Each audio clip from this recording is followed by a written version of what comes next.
The night shift always made the hospital feel smaller.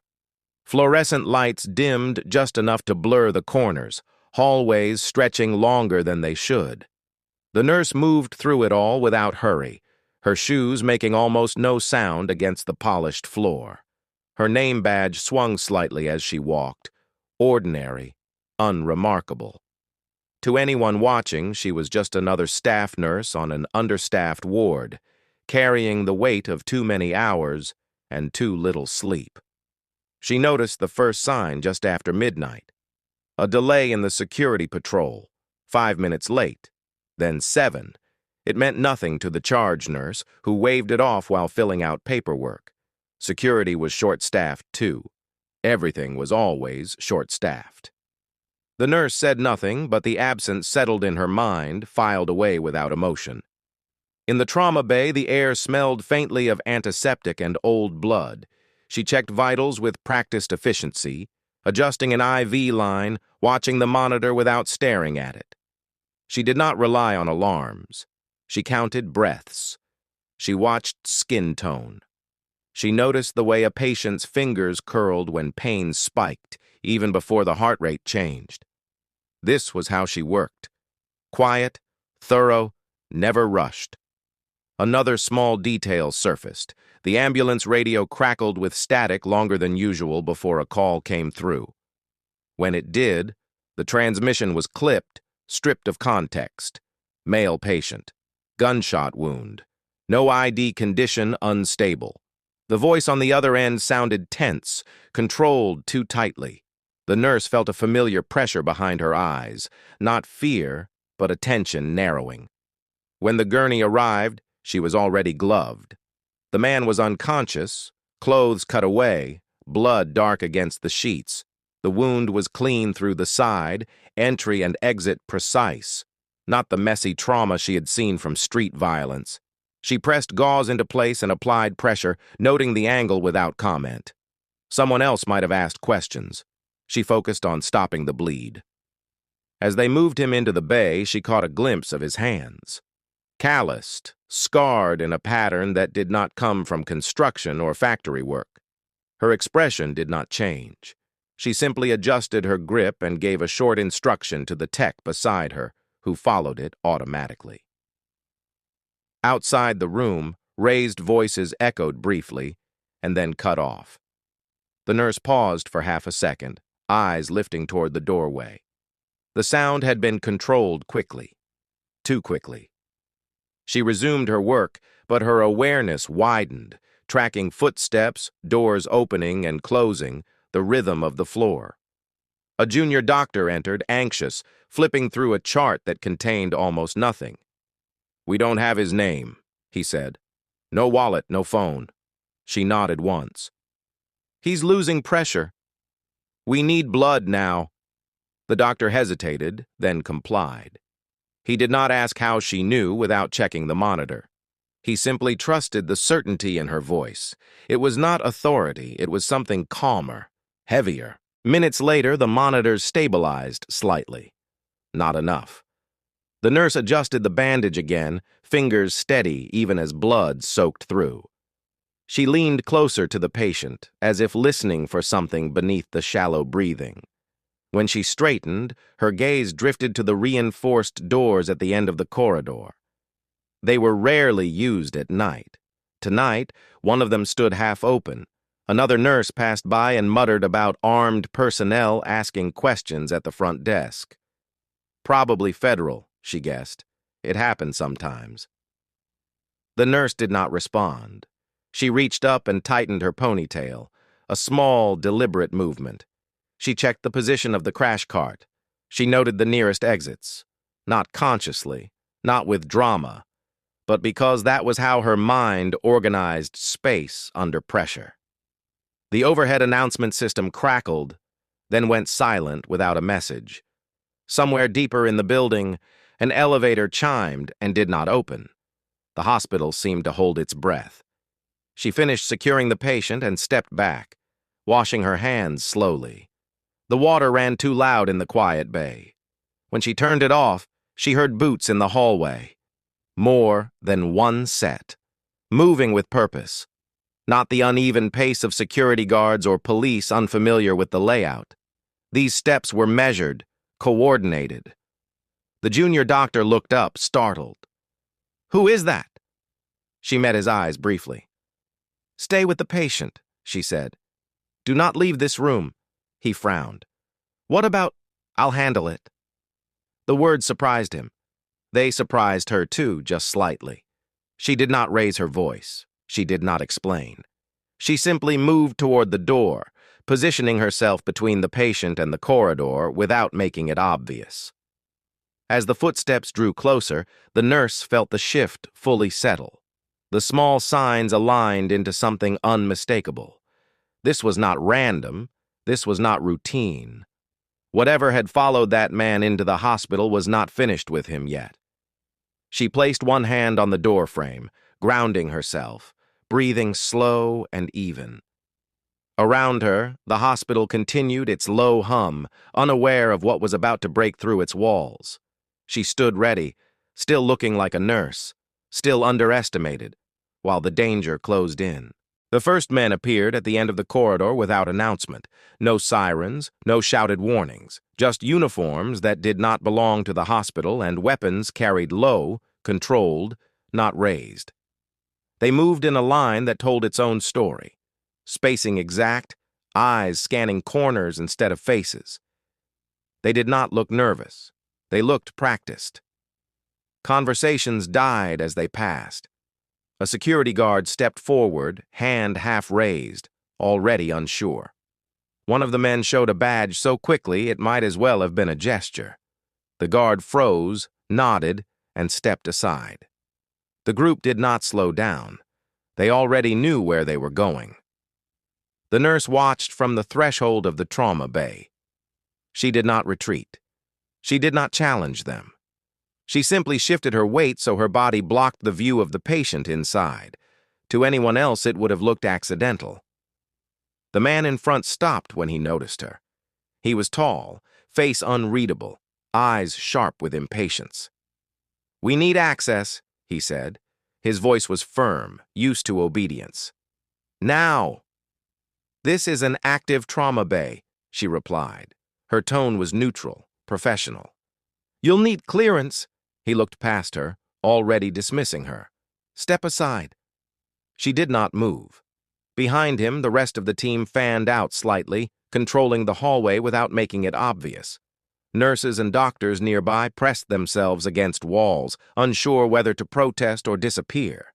Someone whispered the word "Special Forces," though no one could say why they thought it. The man's gaze returned to her, irritation flickering.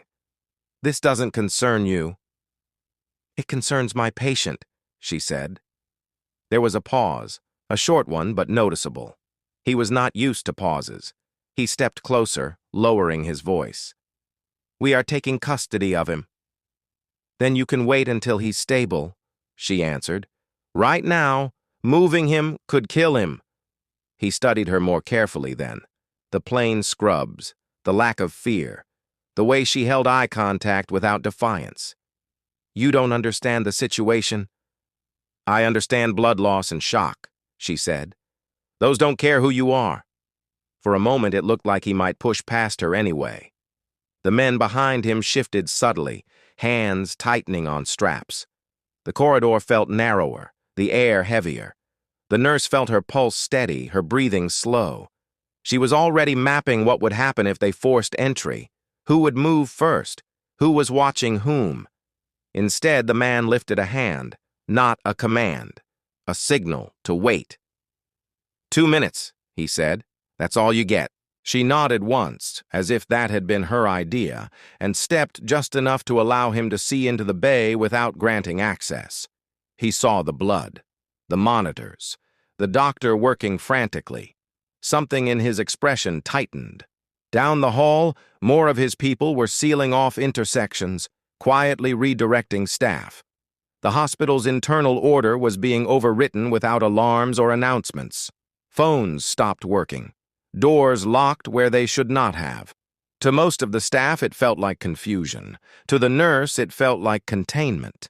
She turned back to the patient. His blood pressure dipped again. She adjusted the transfusion rate, then leaned close to the doctor. "We don't have long," she said softly. "What is this?" he whispered back. "Who are they?" She did not answer. She did not need to. Instead, she asked for a specific medication, one that would buy them minutes at a cost.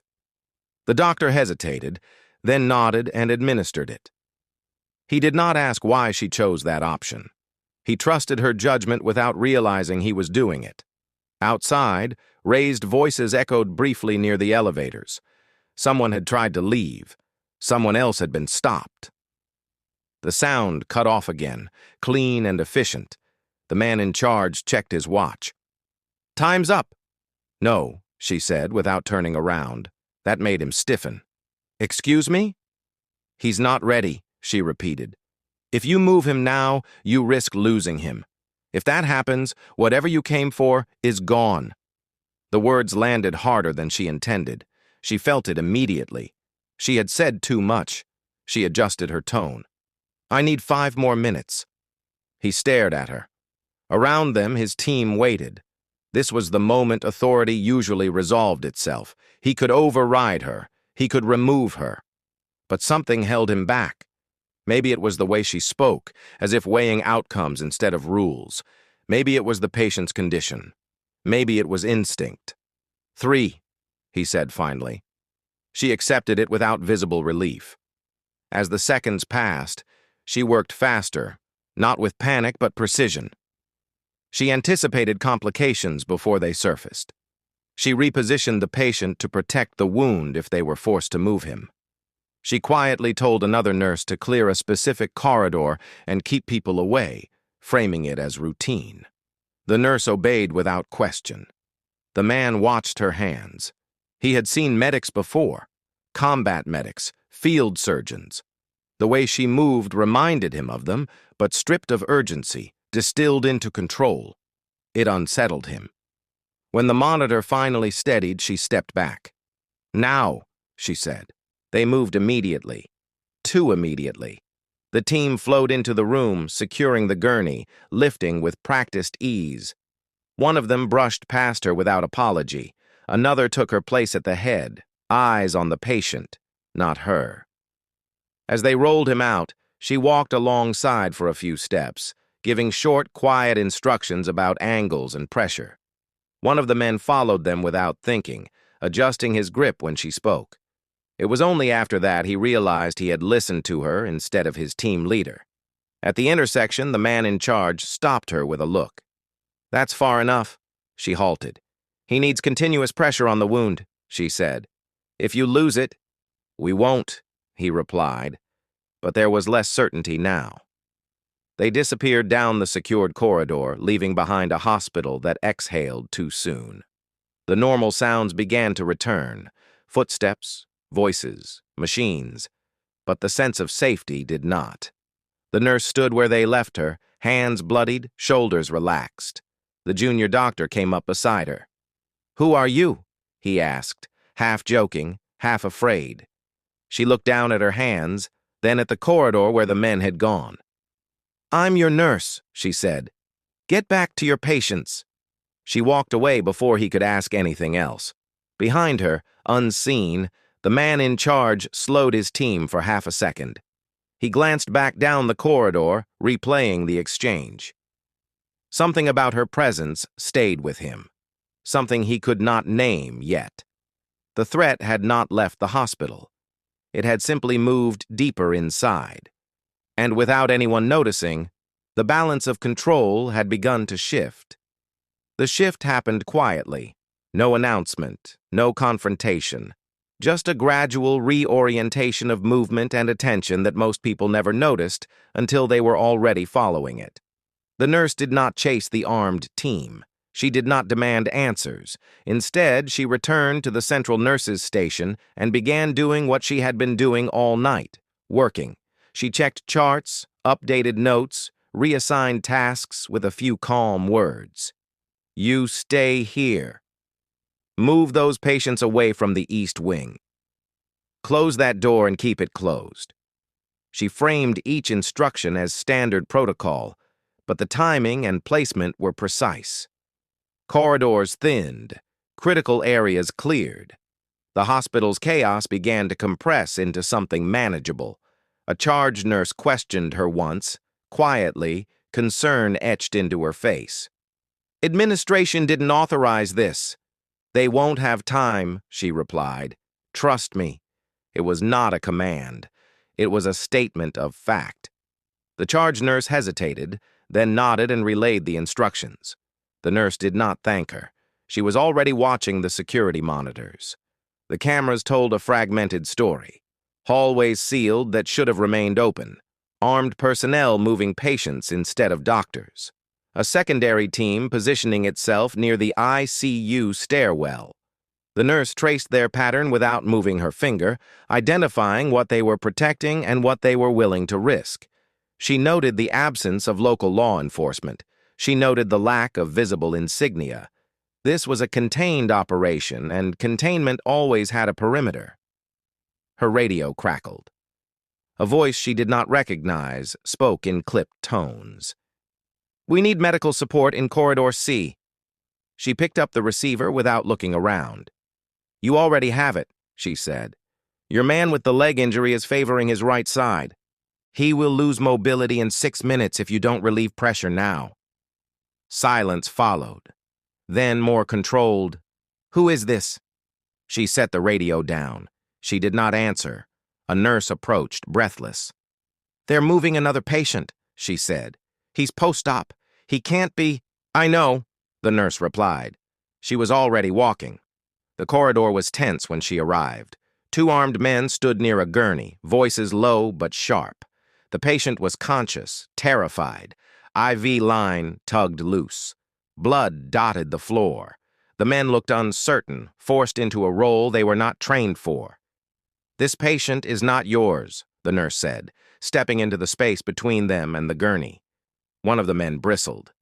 "Step back." She did not raise her voice. "If you move him, his airway will collapse. You will not make it to the elevator." The other man glanced down at the patient, then back at her. "We have orders." "So do I," she said, "and mine are keeping him alive." There was a beat where nothing moved. Then the first man cursed under his breath and stepped away. The gurney stayed. The nurse secured the airway herself, hands steady, ignoring the weapons inches from her reach. When she finished, she gestured to a nearby orderly. "Get him back to recovery, now." The orderly obeyed instantly. As they rolled away, one of the armed men stared after them. "Who cleared that?" She met his gaze. "I did."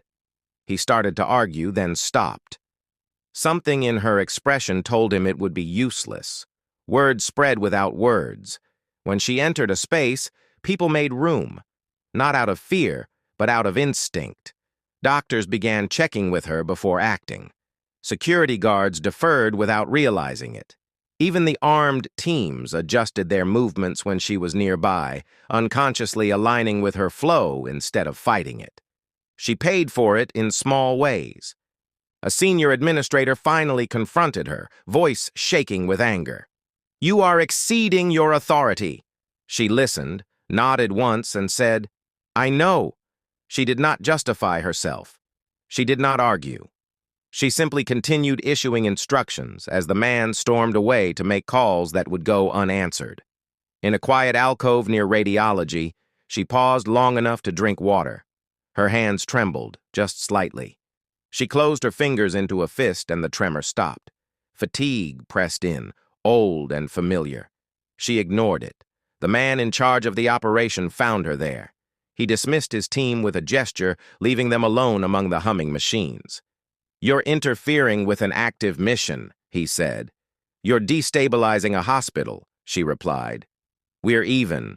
His eyes narrowed. "You're a nurse." "Yes." "That's not what I meant." She met his stare without challenge. "Then say what you mean." For a long moment, he said nothing.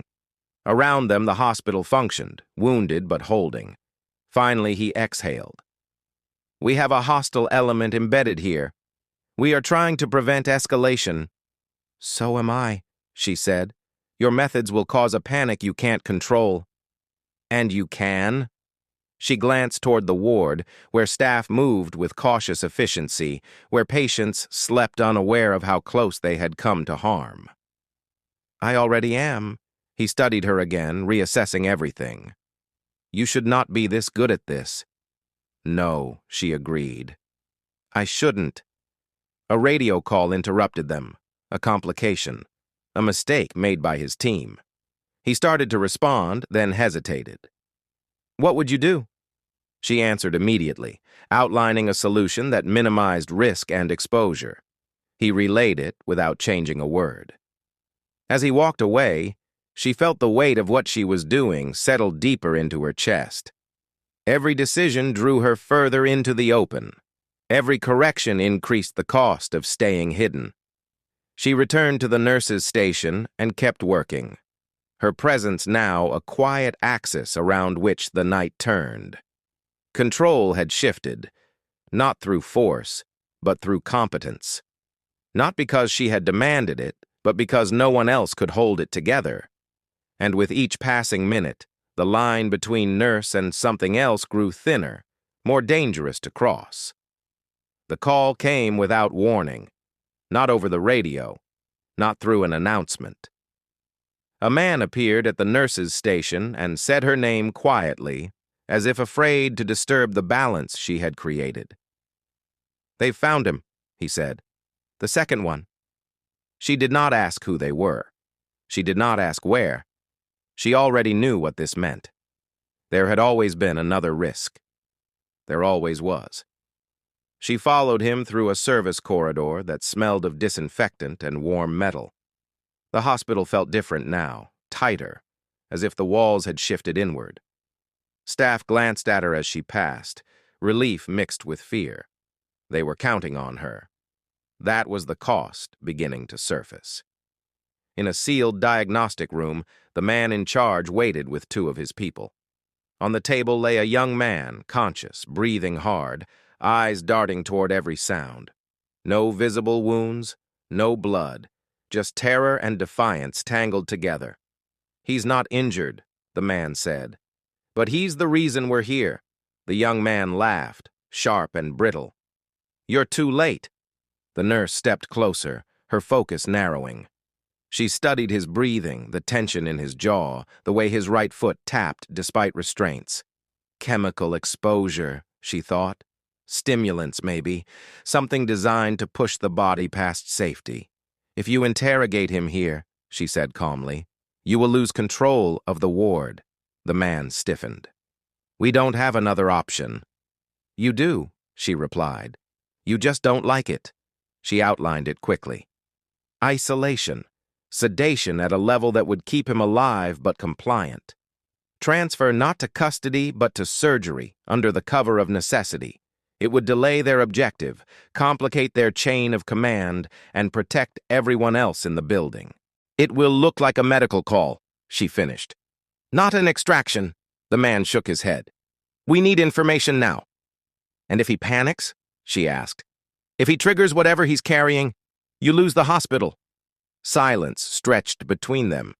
The young man's laughter faltered as the weight of the room shifted. He looked at her, really looked at her, eyes narrowing. "You're not staff," he said. She ignored him. Finally, the man in charge spoke. "If we do this your way, I answer for it." She met his gaze. "If you don't, people die. I'll answer for that." The decision landed heavy. He nodded once. "Do it." She moved immediately, preparing the medication herself. Her hands were steady, but her chest felt tight. The dosage was precise. Too little, and it failed. Too much, and it crossed a line she had spent years avoiding. The young man struggled as the sedative took effect. His words slurred into threats, then into pleading. For a moment their eyes met. In his, she saw recognition, not of her face, but of what she was willing to do. "You know what this costs," he whispered. "Yes," she said. As he slipped into unconsciousness, alarms sounded somewhere distant. Another complication, another ripple from the choice she had made. The man in charge exhaled slowly. "You just changed the operation." "I know," she replied. "You may have saved it," he admitted. "But when this is over, I won't be here," she said. He studied her, understanding dawning. "You're walking away." "I always do." Later, alone in a supply room, the nurse leaned against the metal shelving and closed her eyes. The hospital was quieter now, the crisis folding inward instead of exploding outward. But the weight pressed down on her shoulders, heavier than the weapons, heavier than the authority she had taken without permission. She had crossed a boundary, not legally, morally. A junior nurse knocked softly. "They're asking for you again." She straightened, pushing away the fatigue. "In a minute." She looked at her reflection in the stainless steel cabinet. "Just a nurse," the badge said. The reflection did not argue.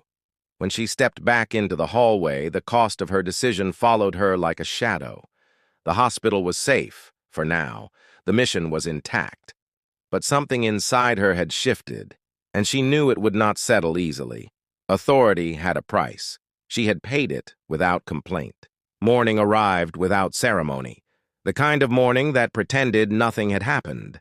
Sunlight filtered through narrow windows, pale and indifferent, touching the floors where blood had already been cleaned away. The hospital resumed its rhythm. Shift change reports, tired jokes whispered over coffee, patients waking to ordinary pain. Officially, it had been a security incident, a precaution, nothing more. The armed teams were gone. No press, no statements, no visible trace of the operation beyond a few locked doors waiting for maintenance and a stack of incident forms no one wanted to fill out in detail. Administration moved carefully, choosing language that reduced everything to procedure. The story was already being flattened. The nurse stood at a sink in the staff restroom, washing her hands longer than necessary. The water ran hot. Her fingers were red. She watched the blood swirl down the drain, even though she knew it was only in her head now. Behind her, the door opened quietly. The man in charge stepped in, no weapon visible, jacket unmarked. Just another tired man in a hospital at dawn. "They're transporting him," he said. "Both of them. It's contained." She nodded. "Good." He hesitated, then added, "No one will mention your role." "I know." That wasn't an order. "I know." Silence settled between them, heavier now without urgency to hold it up. Finally, he reached into his pocket and placed something on the counter beside the sink. Not a badge, not credentials, just a folded piece of paper with a single number written on it. "If things go wrong," he said. "If they come back on you." She did not look at it. "They won't." He watched her for a moment longer, then nodded once, sharp and respectful. "You ran this place better than my team did." She turned off the water. "That's because it isn't yours." He left without another word. Later, a senior doctor stopped her in the hallway. "I heard you kept things together last night." She shrugged slightly. "We all did. That's not what I meant." She met his eyes, calm and unreadable. "It's what I'm saying." By the time her shift ended, the hospital had almost convinced itself it had imagined the worst parts.